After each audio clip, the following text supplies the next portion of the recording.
Dear students, in this video we are going to see and discuss the infrared spectroscopy. The uniqueness of the infrared spectroscopy is that if a molecule possesses change in dipole moment, the molecule shows active in infrared spectra. This infrared spectroscopy lies in between microwave and ultraviolet spectroscopy. This infrared spectroscopy is very much useful to find out the functional groups present in a molecule or in a sample. So this is a very basic characterization techniques out of infrared spectroscopy, which analyzes and gives the results the different functional groups present in the samples. So with these few words of introduction, we will enter into the vibrating diatomic molecule. We are going to discuss the energy of a diatomic molecule. You know very well, when two atoms form a stable covalent bond, it is said to be a diatomic molecule because it has got a internal electronic arrangement by which it has the covalent bond, and we shall look into that. There is a balancing force that makes the bond stable. At one hand, there is a repulsion if there is two negative clouds, and there is attractive force if there is nucleus and electron of two atoms. Thus, the two atoms balance themselves and form a distance known as bond length.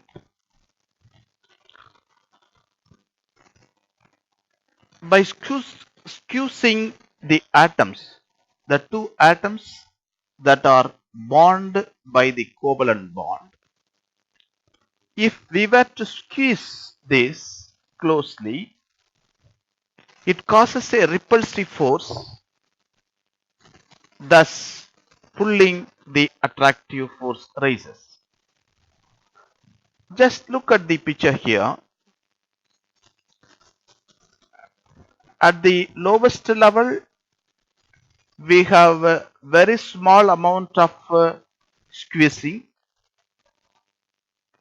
and the energy is supposed to be just E2, and when squeezing rises, that is, the repulsive force rises, thereby the energy rises.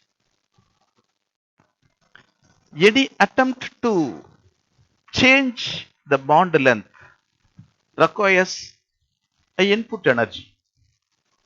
So diagram is plotted as we have seen in the earlier slide. The energy is placed at y-axis and the internuclear distance in the x-axis. Consider the molecule. It is fixed. The chlorine atom, the bigger atom, is fixed at one point, say at y-axis, and the hydrogen atom, which is a lighter atom, is allowed to oscillate. So pushes and pulled makes the energy to rise. So energy minimum comes to be at R is equal to R equivalent. or equilibrium. The internuclear distance is restored as equilibrium distance, that is R equilibrium, or more simply as bond length. So thus the compression and extension can be compared to a spring. So it can be compared to Hooke's law. The force F is equal to minus K into R minus of R equilibrium, where F is the restoring force and K is the force constant and R is the internuclear distance, and R equivalent is nothing but R, the distance, internuclear distance at equilibrium.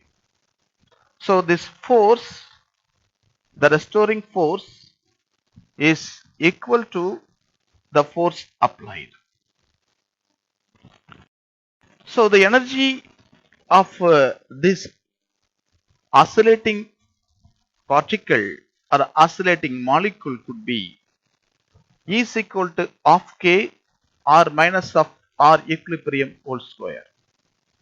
This is a model of a harmonic oscillator, which is only an approximation. With this, we start this vibrating spectra. So, as a summary, we considered a diatomic molecule HCl, and we made the molecule oscillating, fixing chlorine at y-axis and internuclear distance at x-axis. At R is equal to R equilibrium, it is the bond length. So the bond length is made to now disturbed by squeezing the bond length. The repulsive force start to erupt, and the repulsive force, because of the repulsive force, the molecule is made to oscillate, and when the push and pull is higher, the energy rises. When the push and pull is lower, the energy is lower. So we have seen it is compared to the Hooke's law and then the energy of the parabola of the molecule. So which is only an approximation. Now consider at 0 the curve. The equation R is equal to R equilibrium. Any excess of this energy makes the molecule to have E2 energy. When energy is enhanced, that is E, the oscillator will become rigorous. The degrees of comparison and extension becomes higher. So this molecule that is vibrating or oscillating has got an intrinsic frequency. We call this vibrational frequency. This vibrational frequency does not change because of the energy changes due to the compression and extension. And this vibrational frequency is unique for any elastic bond. It is dependent on the mass and force constant. It is independent of any distortion. So, due to the distortion of any kind, it will not change the vibrational frequency. Classically, the harmonic oscillator frequency can be written as omega oscillation is equal to 1 divided by 2 pi square root of k divided by mu, where k is the force constant, mu is the reduced mass. So the oscillation frequency is dependent of the constant, the force constant, and the reduced mass. We can convert this omega oscillation into the wave number by dividing it by the speed of light c. So we have 1 divided by 2 pi c square root of k divided by mu. The wave number unit is centimeter minus 1. The vibrational energies, like any other molecular energy, is quantized by the Schrodinger equation for any particular system. So the vibrational energy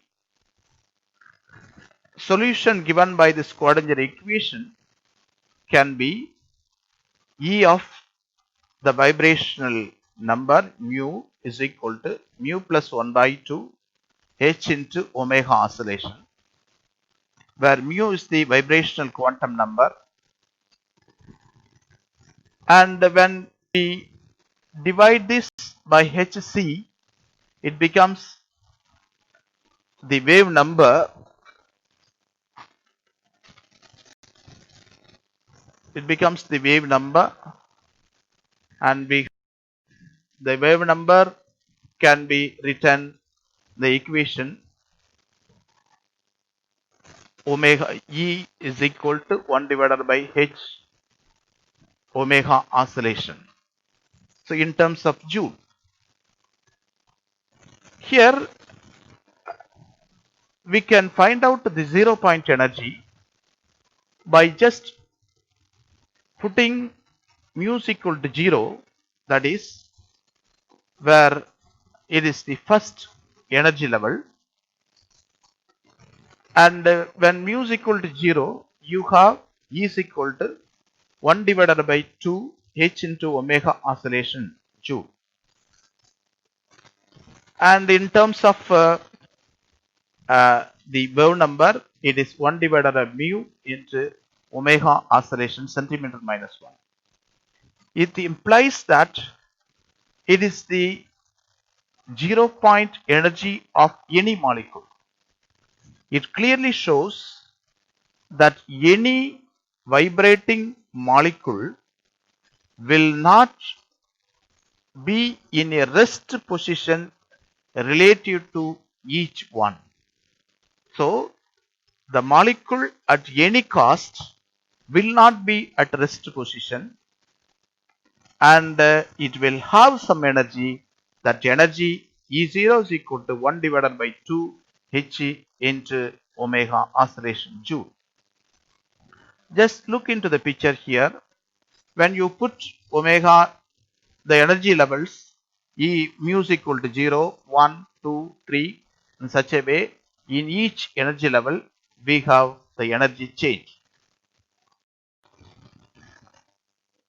And the prediction 0 point energy as a difference, it makes a difference between wave mechanics and classical mechanics. In classical mechanics, there is no problem if the molecule is in rest position having no energy, but in the wave mechanics, we cannot say that a molecule is at rest position without any energy. That is the unique difference between the wave mechanics and classical mechanics. Further, the Schrodinger equation leads to a simple selection rule, that is del mu is equal to plus or minus 1. It clearly shows the vibrational energy change will occur, give rise to a spectrum. Only a molecule possesses change in dipole moment of the molecule. So the spectrum will show us only when there is a change in dipole moment by absorbing the IR radiation. If a molecule has a change in dipole moment, it shows there is a energy, vibrational energy changes, thereby we have a spectrum. With regard to this selection rule, this is plus or minus 1. It clearly shows in IR spectroscopy, the transition is possible from one level to the next level. Never 0 to 2 never 0 to 3, but just 0 to 1 or 1 to 2. So, and by emission also we have just -1. So this is the special selection rule for harmonic oscillator, and we will see a different selection rules for anharmonic oscillator that we'll see in the next section. And the vibrational spectrum is observed only to the heteronuclear molecules. So why it is that in the heteronuclear molecule only we have the change in dipole moment. We have the change in dipole moment only in the heteronuclear molecule. We could not find change in dipole moment in the homonuclear molecule. The vibration of homonuclear molecule cancels each other. Finally, the net vibration is 0. That's why it doesn't have the change in vibration energy. Thereby, we don't have any active vibrational spectrum. Applying the selection rule, we have from 0 to 1, we have this omega oscillation. 0 to 1, there is a change in the vibrational frequency is omega oscillation. Also for emission, it's the same one, it is in the minus. So it applies that the spectral line absorbed and emitted is the same, that is omega oscillation centimeter minus 1. In absorption, for instance, the vibrating molecule will absorb the energy only from radiation with which it can coherently interact, and there must be radiation of its own oscillation frequency. So we know now what is harmonic oscillator. I give you a summary now. We have two atoms combined to form a covalent bond, and this covalent bond is due to the electronic arrangement.